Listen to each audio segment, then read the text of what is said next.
Welcome to another episode of the Brown Bostonian Show. I'm your host, Kevin Parrington Turner. Glad to be back. Here last week, here now. Celtics shooting woes continue, but it seemed like they kind of got it back against the Warriors, and that's where we're going to start today with the Celtics defeating the Warriors Monday, 125-85. They hit 23 pointers against the Warriors, 48 out of 48, shot 41% from the field. Jason Tatum had 22 points, Brown 17, Porzingis 18, 5 Celtics. Scored in double figures, Pritchard with 14, Hauser 11. It was just a good display of what the Celtics are known for and what they typically do, which is sharing the ball, passing around, and shooting the ball and shooting the rock. Everyone was there on the roster playing. Al Horford came off the bench. He did okay, kind of what I like them to do in the 8 to 10 point range. What I like to see from them, and everybody shared the ball, shared the rock. I would have liked to see a little bit more defense, a little more turning the ball over a little bit for the Warriors. They held Steph Curry to 18 points. Draymond Green did not play. He had a calf strain. So, I think as far as the Warriors go, they got to figure some stuff out because losing Klay Thompson, I know they got Andrew Wiggins in there, and they try to get some younger guys into that lineup now that they're getting older. But Steph, he might have to be the number 2 option. I know that's crazy to say because he's the best shooter in the NBA, but I think he might have a young guy, 25, 26, athletic shooter as well, and just let him kind of go off on most of these nights. Steph had 18, he was a focal point. And when you have Drew Holiday defending you and you get switched out on Jaylen Brown, you get switched out on Tatum, then it could be rough. But nonetheless, I did like what the Celtics put out for the Warriors, and I think it was a good sign for their West Coast trip that they're currently on. And I think we're gonna get later into the West Coast trip and how that'll affect and where I see the Celtics going. Derek White didn't have the best game. I would like to see him a little bit more, but I understand. I think he's probably one of those guys that on the roster can go off and score 25. He's an all-star caliber player defensively too. One of the best shot blocking guards in the league, if not the best. And he's taking a step back, not in like his play or his skills wise, just as a role, just becoming more of a shooter and just guarding wherever he has to guard. But I do think he can come up big in the playoffs, and I like this roster where it's at. I don't want to see anything happen before the trade deadline. There's been trades with other organizations. I don't want to see anything happen with the Celtics. I like the roster the way it is. But nonetheless, yeah, for the Celtics to beat the Warriors by 40 points. And remember back earlier in the season when the Warriors beat the Celtics in a close matchup while the Celtics were at home. This game on Monday was MLK Day. Happy MLK Day for everybody. I hope everyone had enjoyed their holiday. Uh, the game last early in the season was a close one, and the game Monday was a blowout on the road in Golden State. So that's already just showing you where the Celtics progression is heading, despite their struggle and the shooting struggles and all that. I think they're still kind of on pace to do what they should be doing, which is get into the playoffs with a good seed and hopefully compete for a championship. I think the Warriors are kind of digressing. They started off the season hot. They beat the Celtics. They beat a lot of good teams. Buddy Hield was shooting really well as well. But nonetheless, the Celtics kind of got out of a shooting slump. I'm not going to say they're completely out of it because they put up 48 shots, but they usually put up 50. But lately, I think some teams a little bit. I don't want to say figure it out. I think some of it's just they're just not hitting shots. But nonetheless, it was a great win, 40-point win that they needed to kick off this West Coast trip. Because the next point was the game before against the Hawks, where Celtics lost, and they lost in OT to the Hawks. Now, the Atlanta Hawks, I don't know why they always give us issues. No matter, like, for the past couple of years, they've been giving the Celtics hell. I don't know why. Trae Young's a great player, and they lost Murray, but they still can give us issues. I don't know what it is. I don't know why. They got some athletic guys, of course, some high flyers, some shot blockers, some guys that can switch out very well. And then you got Trae Young that can just spread the floor with his shooting and his ability to hit the floater on the run and do so many great things as an undersized point guard. Nonetheless, Trae Young had 28 points. Tatum had 23. Jaylen Brown, 24 and 11 with a double-double. Derek White, he got going. He had 21 points. And Payne Pritchard had 20 off the bench, which I think was huge for the Celtics. And they scored double digits. But like I said, the shooting struggles, 28.8% from deep. 15 out of 52 shots. The Celtics put up over 50 shots, but they only hit 15 of them, which hurt them. But towards the end of the game, it looked like the Celtics were being who the Celtics have been for a lot of the season, which have been close games, and they don't panic. They might be down in the fourth quarter, but they get back into it, which was what you kind of saw in the fourth quarter. But some bad fouls. Trae Young knocked down some free throws. Long story short, the Hawks were able – they pushed in overtime, and then at that point, it's kind of just who makes the shots, at that point. So nonetheless, the Celtics lost, and just how they lost to the Raptors, it's been an up and down thing with the East. And I think right now it's just tough because sometimes you might have Al Horford out the lineup, sometimes you're gonna have Kristaps Porzingis out the lineup. Tatum, Brown, White, Pritchard, they've been consistent. Hauser's been out the lineup in and out all season, so it's been hard to get consistent guys in there. Drew Holiday, Brown, Tatum, they've been the guys continuing to be in there. Not saying they all played every game because they haven't, but it's been hard.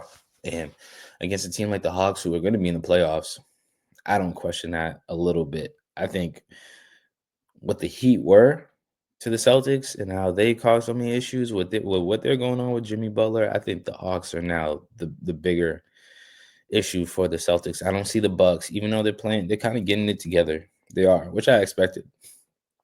I still don't see them being a bigger threat than the Hawks. I mean, the Knicks, sure, they're another team that has Cat in out the lineup. They're playing a lot of minutes, so we don't know with that. They have questions as well. The Cavs, obviously, the top team, the biggest threat for the Celtics. They're the number one seed. They're the best team in the NBA right now. The Cavs they are playing amazing. Can't hold that against them. They are. Can't put that against them. Hawks, I think they're right up there, honestly. I think we overlook them because Trae Young's a little undersized, and then after that, it's like, who else do you got? And when you name off some guys, they don't really have the name or the power, the name power that makes you think, oh, they can be pretty serious, but they are. I mean, hell, we thought the Pacers were going to be going up, and right now I haven't checked too much on them. Well, Halliburton and Siakam and all that. I don't. Right now, it seems like in the Heat, the East is trash. It's just the Cavs, Celtics, Knicks, Bucks, and Hawks. And I think the Hawks kind of got a chance to beat out the other teams besides the Celtics and the Cavs. But I think that was an interesting way of looking at it. Nonetheless, Celtics lost to that one, to the Hawks. I didn't like the loss, but you kind of expect it. But they picked it back up. Martin Luther King Day blew out the Warriors. They look like their normal selves, and I think that is a very good sign to start their West Coast road trip, because they will play the Clippers tonight, and then they will play the Lakers Thursday tomorrow, and then they will play the Mavs Saturday. So, and then the Mavs, obviously the NBA Finals rematch from last year. But I'm gonna just start with the Clippers. I think that's gonna be a big game. I'm not sure yet. Tonight, it's at 10:30 tonight Eastern time. Late game. We'll see if I'll be up. Probably will. But I got the Fire Stick, so I'm pretty ecstatic about that. But Kawhi Leonard, he didn't play last game against the Bulls, but he did play against the Lakers. He did okay. He's been returning. He's playing well, but Kawhi Leonard, he's always kind of a little untrustworthy when it comes to injuries and whether he's going to play, whether he's in the roster. But James Harden has been playing good. Norman Powell's been playing very good. I think he deserves to be an all-star consideration.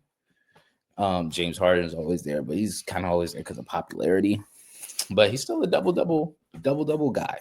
20 points, 10 assists, keeps it simple down the stretch. He can make the play. When it comes to the playoffs, different conversation. But James Harden, Kawhi, normal power, Zubac, if they all are healthy, if they're all playing tonight on their home floor, I think the Celtics are in for a tough one. Norman Powell had 27 against the Bulls in the last game. They got shooters, they got guys that can run out, they got size, they got talented guards. They can defend on the perimeter, especially if they have Kawhi. Oh my gosh, one of the best defenders in the league. But the Celtics got it's a tough schedule. It's a rough schedule part of their season right now, especially with the West Coast trip before when they had to face the Thunder and they had to face the Kings, which they should have beat the Kings. And they barely beat the Pelicans. But here we are. It's just part of the NBA. A lot of games, a lot of close games before they get to the All-Star break, which is in February, mid-February. So we've still got some games to go. But as far as the Clippers and Celtics, I think this is going to be a really good game, really important games. Clippers are 24-18. We know how tough that Western Conference is. We know how competitive it is. So they want to win. And the Celtics that go to any arena, especially on the West Coast, teams want to make a statement. Teams want to play hard because they're the defending champs.